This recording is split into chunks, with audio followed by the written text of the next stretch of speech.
Hello and welcome. My name is Allie, and my family of four and I are working on a long-term goal of paying down $86,000 of debt, which we've turned into the paper chains that you see behind me. Each link is worth $100, and as we pay down our debt, we're going to be cutting the links off the chain.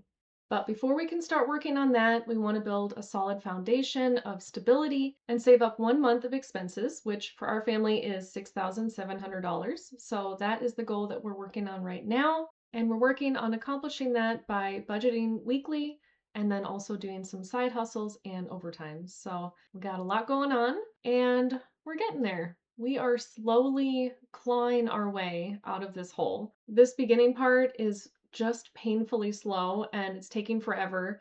But I promise that we will see momentum very soon. And I feel like I'm saying that for both you and for me, because this week it's just frustrating to see our progress going so slow. I know that saving first and getting stable is the key to having a long term debt payoff success. So we're doing it, we're doing the grind.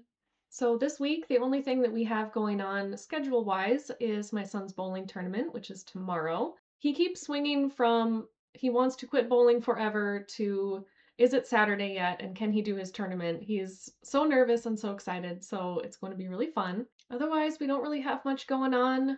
We finally have 60-degree weather outside today, and it's making me very impatient to get to all of my gardening and seed starting, so that will definitely be a focus of the budget this week. So something else that I've just been kind of wrestling with this week is I know that we need to save and we need to have a little emergency fund in place before we aggressively attack our debt. So I feel like I've gotten that far, but now I feel like I'm torn between multiple goals and as a result I'm just kind of not getting any of them done. Like I really want to get a month ahead and have all of our bills funded 1 month into the future, but I also want to start funding all of our sinking funds. And I feel like I have so many categories and so many sinking funds that I need to start that if I funded everything and put in 1/12 of what we need every month, then I wouldn't have any left over to fund that emergency fund. And I was trying to read what other people do, and surprisingly, there wasn't really one way of doing things. Well, I guess that's not that surprising because everyone's different, everyone is in their own place.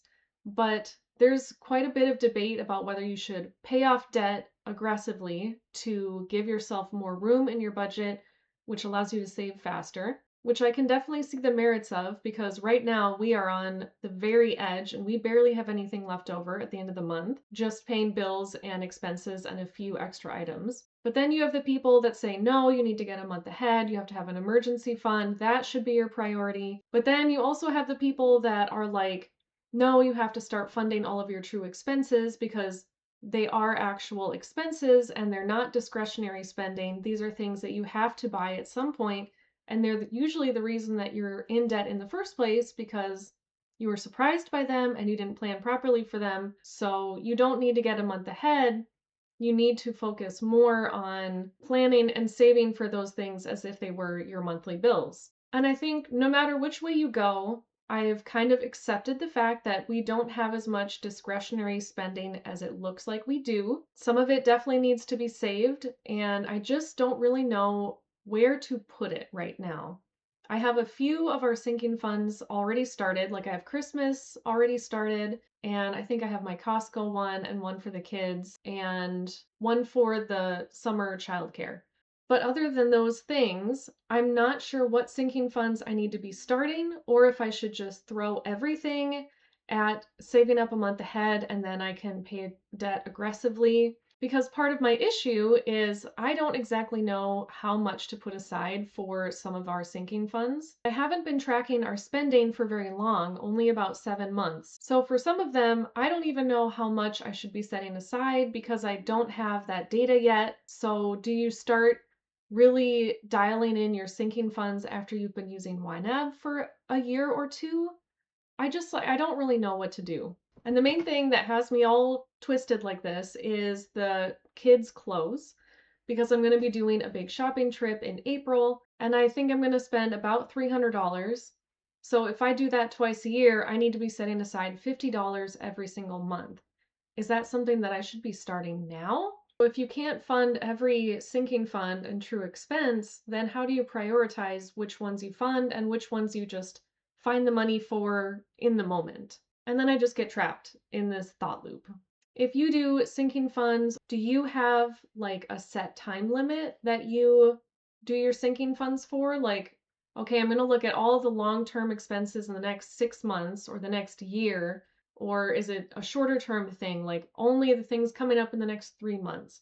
Or maybe there's a third option that I'm not thinking of, or a different way to organize this. I guess I'm just frustrated that I can't just fully fund all of my categories at once, which is not possible, especially at this stage of the game. So maybe this problem will just sort itself out as we keep going and we just need more time, because 6 months feels like a long time right now, but I know it's not that long in terms of debt payoff and turning around your finances.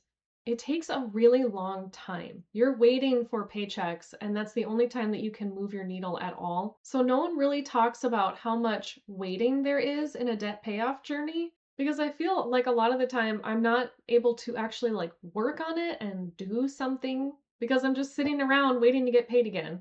I'll probably just stick with the same few sinking fund categories for right now and just try to get a wider margin as we go and stay the course a little bit longer before I start making changes again to my debt plan. I want to be focused and not try to spread my effort too thin, because I have a tendency to do that where I want to work on every single goal at 100% all at the same time. And I know that's not possible, especially in this sort of situation where resources are limited. So whatever I end up doing, I have to just pick one path and stick with it. Okay, anyway, that's enough spiraling. Let's get to the actual budgeting. So if you haven't used this before, this is the app called YNAB, which is an acronym for You Need a Budget. It's unique because you're not forecasting what you're going to make and then taking your bills out of that. You only work with the dollars that are actually paid in your bank account at this very moment. It is less of a budgeting app and more of a digital cash envelope system. So when you get paid, your money comes in here at the top, and then you can stuff all of your different envelopes and tell your money where to go until you reach zero. I really like it because it's clear where your money is going. You can make these categories whatever you want, and it's extremely flexible. So if you overspend in one area, all you have to do to balance your budget is take money out of another envelope, just like you would do if you were using actual cash. The money all sits in your bank account still, but the app is what will help you organize it and give each dollar a job. And if you're interested in giving it a try, which I highly recommend, I have a referral link in the description box, so you can have a free 34-day trial, and if you end up liking it, you'll get a free month, and I will get a free month. All right, we do have some things to do here, obviously. I will explain. So first off, this reimbursement category down here, don't look at it. It's not actual spending.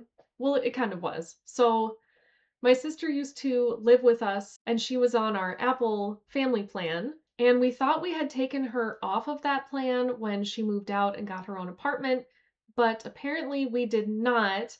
And she tried to purchase an app that teaches you how to play piano. It's supposed to be $20 a month, but she accidentally bought the full year plan all at once, and it came out of our bank account all at once.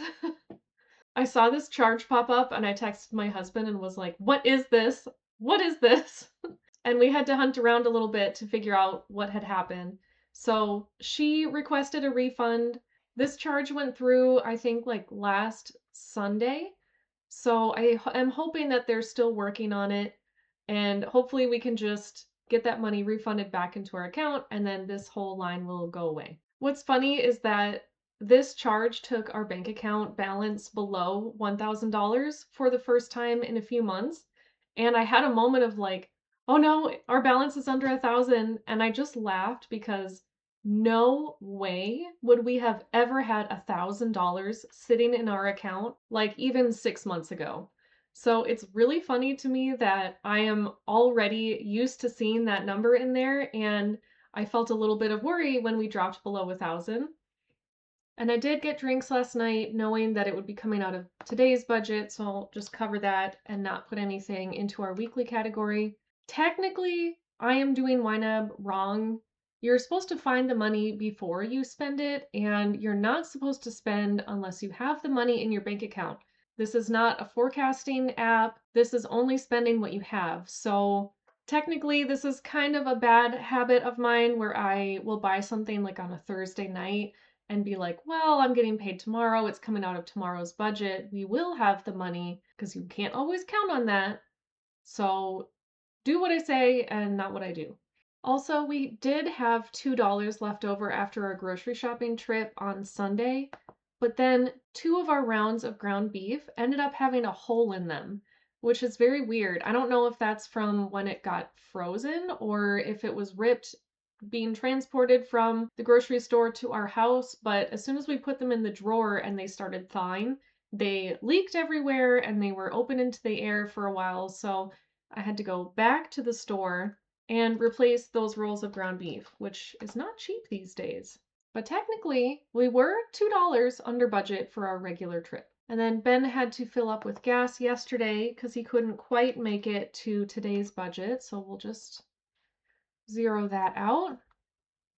We also had to buy some additional reef shipping supplies.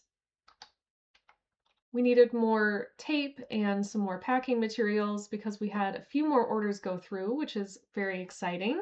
We still haven't gotten paid for those orders because eBay will hold the payments until shipping has been confirmed and delivered, and then a couple days after that. So I'm really hoping that we will get to budget that together in next week's budget with me. I am very impatiently waiting for that money to hit our account so we can finally feel like we're making some progress here. And then my dinner for my friend's baby shower did end up being a little more expensive than I was expecting. I tried to order tuna, but the guy didn't hear me. The restaurant was really loud, and so he brought me steak instead, which was more expensive than the tuna, but I was too afraid to correct him and say anything. So I just ate my steak and I knew that I would have to come home and fix that budget. I am one of those people, like, I cannot tell you if you've made a mistake. Like, if I go and get my hair cut and it looks terrible and I hate it, I will just smile and say, oh my gosh, it looks great. I love it so much. I am physically incapable of telling someone if something is wrong or if I'm not happy, and it's a problem. And then I did buy some seeds last night. That's what this is right here. I wasn't planning on buying them just yet, but I did have a list ready for all of the different seeds that I needed. And when I walked in the store last night to get the ground beef replacement, I saw the tower of seeds in the grocery store and I just couldn't wait. So I did buy some seeds a little bit early, but I'm really excited for what I got. $26.80. So my husband and I get paid every other week, but our pay schedules are opposite. So this week was Ben's check. And luckily he had done a weekend of on-call 2 weeks ago. So that's why his check is a little bit bigger. Although unfortunately $150 of that did go to our overspending. We'll see if we can shave off a little bit to make up for that. Before I do anything, I want to make sure that I go back and refill our tax category. If you remember from last week, I did have to borrow from this category to cover a few bills, but this is the money that we owe for state taxes, and I have that set aside, and I need to get that check sent out probably soon. So I want to make sure that this is filled up and we have everything we need to pay that bill. So we're going to put in $261.11, and that should get us back up to $564. Okay, so I'm just going to go through and start on our weekly categories.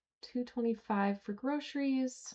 I think I'm going to do $100 for gas since Ben literally just filled up yesterday evening. And then $275 for my baby's daycare. Now, we actually do have some money left over in this category. We did not go out to eat last week. So I'm going to put in $50 again. So that gives us $100 to go out and celebrate after my son's bowling tournament tomorrow. So we don't always overspend. We do sometimes have money left. Ben also picked up his medicine yesterday. So this category is back down to 0. And 25 was perfect. It got us exactly where we needed. He was able to get what he needed. So I'm going to keep that at 25. He also picked up juice as well. So that category is back down to 0, and we'll fill that back up. This one, again, I got it yesterday, so don't need to add anything there. We have his tournament paid for, so that is good. I'll add 25 into our shopping needs for right now. We'll see how far the rest of this check gets us through the rest of our bills. And I just have our credit card and our HELOC to pay for this week because I have to pay all of the bills between today, which is the 20th, and the 26th, which is next Thursday. The minimum for this one is $291.04, and then $300 for the HELOC. So those two are good. And then I'll just snooze this one for the rest of the month. And I'm not sure when the next coffee delivery is, but I will just put 25 in here because I think it's coming out soon. So that means for subscriptions, we have to do Netflix, which is $19.32, and then Amazon Prime, which is $16.25. So I went through my gardening inventory and made a list of all of the things that I need to get my seeds started this year. I do have some additional gardening things in my Amazon cart that I've saved for later. Things like trellises for when they're actually planted outside. But just for getting my seeds started, my total ended up being $88. I was hoping to just spend about $50, but I needed to get some more seed starting trays because some of mine were left outside over the winter. And I also really needed a second heat mat, which warms up the soil to get better germination rates. I bought one last year to try it out, and I did have really good luck with it. So now that I know that does work for me, I wanted to buy a second one, and they're like $30. But it really is worth it to me, so I'm going to put the remaining $87 for that category. I think the rest of this I am going to put into the birthday category because Ben's birthday is in about 2 weeks, and I wanted to have $100 extra for the fancy restaurant that he wants to go to, so that will get us started on that. I was really hoping to make this check stretch all the way to cover both gardening and his birthday, but I didn't quite get there. It's a little too much overspending.